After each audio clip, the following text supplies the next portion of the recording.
अस्सलामुअलैकुम life changers. हमारा आज का टॉपिक है सड़क बंद है। दोस्तों, सड़क की मरम्मत हो रही हो तो सड़क के दरमियान में एक बोर्ड लगा दिया जाता है जिस पर लिखा होता है सड़क बंद है, मगर इसका मतलब कभी ये नहीं होता कि सिरे से रास्ता बंद हो गया है और अब आने जाने वाले अपनी गाड़ी रोककर खड़े हो जाएं। इसका मतलब सिर्फ ये होता है कि ये सामने की सड़क बंद है। हर शख्स को इस किस्म के बोर्ड के मानी मालूम है। चुनाचे सवारियां जब वहां पहुंचकर बोर्ड को देखती हैं तो वो एक लम्हा के लिए भी नहीं रुकती। वो दाएं बाएं घूमकर अपना रास्ता निकाल लेती हैं और आगे जाकर दोबारा सड़क पकड़ लेती हैं। और अगर किसी वजह से दाएं बाएं रास्ता ना हो तब भी सवारियों के लिए कोई मसला नहीं, वो अतराफ की सड़कों से अपना सफ़र जारी रखती हैं। कुछ दूर आगे जाकर दोबारा उन्हें असल सड़क मिल जाती है और उस पर अपना सफ़र जारी रखती हैं और वो मंजिल पर पहुंच जाती हैं। इसी तरह कुछ मिनटों की ताख़ीर तो ज़रूर हो सकती है, मगर ऐसा कभी नहीं होता कि उनका सफ़र रुक जाए या वो मंजिल पर पहुंचने में नाकाम रहें। दोस्तों, यही सूरत हाल ज़िंदगी के सफ़र की भी है।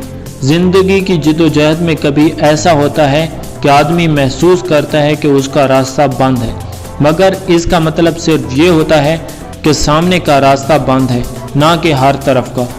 जब भी एक रास्ता बंद हो तो दूसरे बहुत से रास्ते खुले हुए होते हैं। अक्लमंद शख्स वो है जो अपने सामने रास्ते को बंद देखकर रुक ना जाए, बल्कि दूसरे रास्ते तलाश करके अपना सफ़र जारी रखे।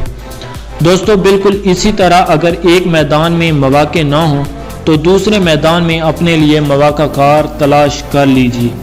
हरीफ से बराह रास्त मुकाबला मुमकिन ना हो तो बिलवास्ता मुकाबला का तरीका अख्तियार कीजिए। आगे की सफ़ में आपको जगह ना मिल रही हो तो पीछे की सफ़ में अपने लिए जगह हासिल कर लीजिए। टकराव के ज़रिए मसला हल होता नज़र ना आता हो तो मसालहत के ज़रिए मसले के हल की सूरत निकाल लीजिए। दूसरों का साथ हासिल ना हो रहा हो तो तन्हा अपने काम का आगाज़ कर दीजिए। दोस्तों, छत की तामीर का सामान ना हो तो बुनियाद की तामीर में अपने आप को लगा दीजिए।